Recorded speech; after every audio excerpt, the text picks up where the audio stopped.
নমস্কার, allergy and asthma treatment সেন্টারের YouTube video চ্যানেলে আপনাদের স্বাগত। আজকে আমার আলোচনার বিষয় হলো অ্যানাফাইল্যাক্সিস।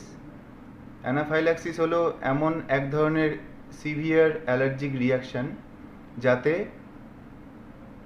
কোনো রোগীর অবস্থা এতটাই ক্রিটিক্যাল এবং এতটাই সিরিয়াস হতে পারে যে তার ব্লাড প্রেশার এতটাই ডাউন হয়ে যায়, শ্বাসকষ্ট হয় এবং সিভিয়ার অ্যানাফাইল্যাক্টিক শক যা কার্ডিয়াক অ্যারেস্ট অবধি প্রোগ্রেস করতে পারে, রোগীর মৃত্যু হতে পারে।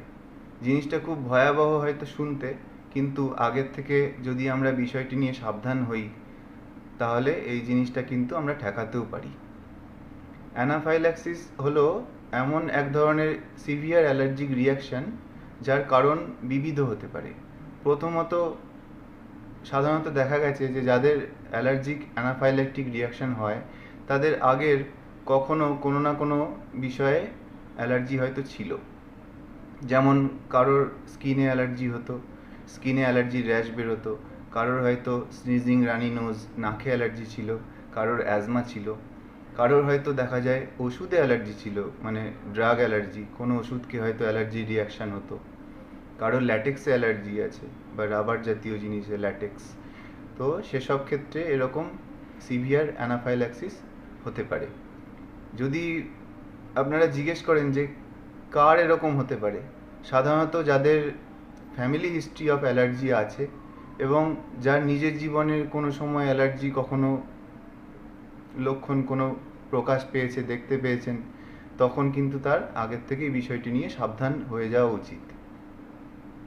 অ্যানাফাইল্যাক্সিসের কারণগুলি যেগুলো ট্রিগার করে অ্যানাফাইল্যাক্সিসে, তার মধ্যে মোস্ট কমন হলো ড্রাগ রিয়াকশান, কোনো ওষুধের রিয়াকশান। তারপরে যেটি আসে ইনসেক্ট বাইট, কোনো পোকামাকড়, মৌমাছি, বোলতা, লাল পিঁপড়ে, এ সমস্ত কিছু কামড়ে হঠাৎ করে অ্যানাফাইল্যাক্টিক রিয়াকশান হয়েছে। কারোর কারোর এগুলো ফুড থেকেও হতে পারে, কিছু কিছু খাবার থেকেও হতে পারে। এবার আসি যে অ্যানাফাইল্যাক্সিসে রোগীর শরীরে কী কী লক্ষণ প্রকাশ পায়। প্রথমত, এর আর্লি স্টেজে কারোর স্কিনে অ্যালার্জির লাল চাকা চাকা, সোয়েলিং, রেডনেস, ইচিং এগুলো প্রকাশ পায়। কারোর কিন্তু স্কিনে প্রথম অংশে এগুলো প্রকাশ পায় না। তার দেখা যায় যে শরীরের বিভিন্ন অর্গান সিস্টেমে বিভিন্ন ধরনের লক্ষণ প্রকাশ পায়। যেমন কারোর গ্যাস্ট্রোইন্টেস্টিনাল সিমটমস কী হতে পারে, নশিয়া, ডায়রিয়া, হঠাৎ গা গোলাচ্ছে, ডায়রিয়া হচ্ছে, কোনো একটা ওষুধ থেকে রিয়াকশান হয়েছে, হয়তো ড্রাগ অ্যালার্জি, পেটে ক্র্যাম্প হচ্ছে। কিন্তু মোস্ট কমন আমরা যেটা দেখতে পাই যে শ্বাসকষ্ট হয়, হঠাৎ মনে হয় যে চোকিং হচ্ছে, গলার কাছে কিছু একটা আটকে আছে, শ্বাসকষ্ট হচ্ছে। তার আগে হয়তো কোনো ইনসেক্ট বাইট হয়েছে বা কোনো এমন ওষুধ খেয়েছে যাতে তার অ্যালার্জি ছিল। শ্বাসকষ্ট এতটাই মারাত্মক হয়ে যায় যে তাকে সত্বর কোনো এমার্জেন্সিতে নিয়ে যেতে হয়, আইসিইউতে অ্যাডমিট করতে হতে পারে। ব্লাড প্রেশার ভীষণ লো হয়ে যায়, যাকে আমরা অ্যানাফাইল্যাক্টিক শক বলি। ব্লাড প্রেশার লো হয়ে গেলে তাকে ইমিডিয়েট অ্যাডমিট করিয়ে নর্মাল স্যালাইন বা রিঙ্গার ল্যাকটেট দিয়ে তার হিমোডাইনামিক সাপোর্ট দিতে হয়। সো এই ধরনের সিভিয়ার অ্যানাফাইল্যাক্টিক রিয়াকশান কিন্তু আমরা বেশিক্ষণ ফেলে রাখতে পারি না, হাতে সময় কম থাকে, তাকে ইমিডিয়েট কোনো হসপিটালের এমার্জেন্সিতে নিয়ে যেতে হয় এবং সাধারণত আইসিইউতে বা ক্রিটিক্যাল কেয়ারেই ভর্তি করে অ্যানাফাইল্যাক্টিক রিয়াকশানকে ম্যানেজ করতে হয়।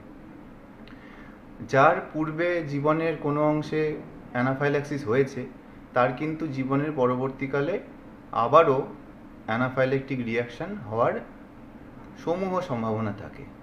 সেই জন্য তাকে আমরা কিছু মেডিসিন অ্যাডভাইস করে রাখি, যেগুলো সে সবসময় তার নিজের সঙ্গে রাখবে। এপিনেফ্রিন পেন, মানে অ্যাড্রিনালিন ইঞ্জেকশনের এক ধরনের পেন হয়, সেগুলো আমরা অ্যাডভাইস করে রাখি।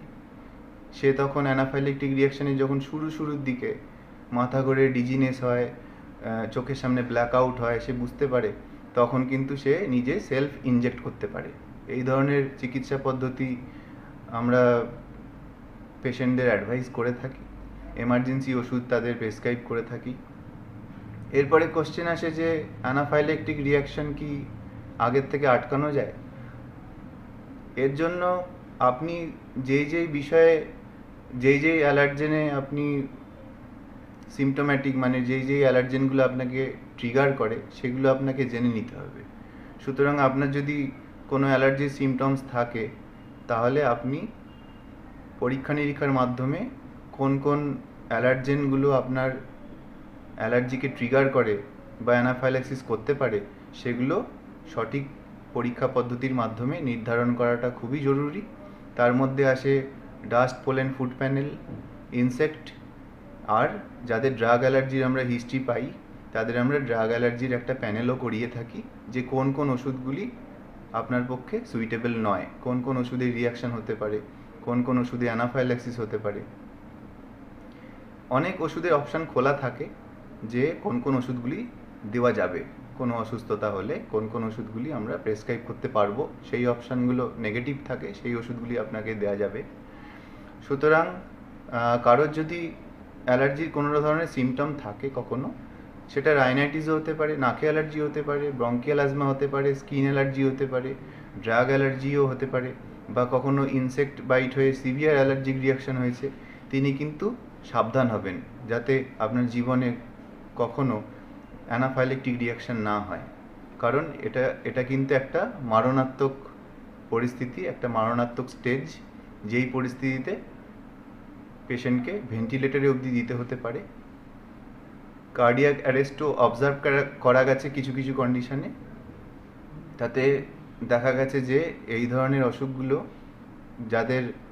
যারা প্রোন টু অ্যালার্জি এবং যাদের 1-2 বার আগে অ্যানাফাইল্যাক্সিস হয়েছে তারা কিন্তু সবসময় এই বিষয়টি নিয়ে সাবধান থাকবেন। একটি বাচ্চার কথা শুনেছিলাম যার অ্যানাফাইল্যাক্সিস হয়েছিল, তাকে আমরা স্কুলের যে টিচার্স এবং হেডমিস্ট্রেস আছে তাদেরকে আমরা বলে রেখেছিলাম, গার্জেনকে, যে আপনি জানিয়ে রাখবেন স্কুলে যে বাচ্চার কিন্তু অ্যানাফাইল্যাক্সিসের রিয়াকশন একবার হয়েছিল। স্কুলেও কিন্তু এই ধরনের ওষুধগুলি রাখা থাকে যদি কোনো অ্যালার্জিক অ্যানাফাইল্যাক্সিস হয় কখনো। বিশেষ করে সেই বাচ্চাটির উপরে কিন্তু শিক্ষক শিক্ষিকারা ক্লোজ অবজারভেশন রাখে যে কখনো কোনো অসুবিধা হচ্ছে কিনা। সুতরাং অ্যানাফাইল্যাক্সিস একটা খুব মারণাত্মক এবং সিরিয়াস কন্ডিশন, যেটাতে রোগীর প্রাণ অবধি চলে যেতে পারে। অ্যালার্জি এতটাই মারাত্মক হতে পারে। সুতরাং কোনো অ্যালার্জিকে আপনারা সাধারণ অ্যালার্জি বলে ফেলে রাখবেন না, প্রপার ট্রিটমেন্ট করাবেন, ট্রিগারিং ফ্যাক্টর কী কী সেইগুলোকে জেনে রাখবেন, এবং সেই বিষয়ে সাবধান হলে অ্যানাফাইল্যাক্সিস অবশ্যই এড়ানো যায়। আজকে বিষয়টা এইটুকুই রাখলাম, পরে অন্য কোনো বিষয় নিয়ে আপনাদের সামনে আবার আমি উপস্থাপনা করব। ধন্যবাদ।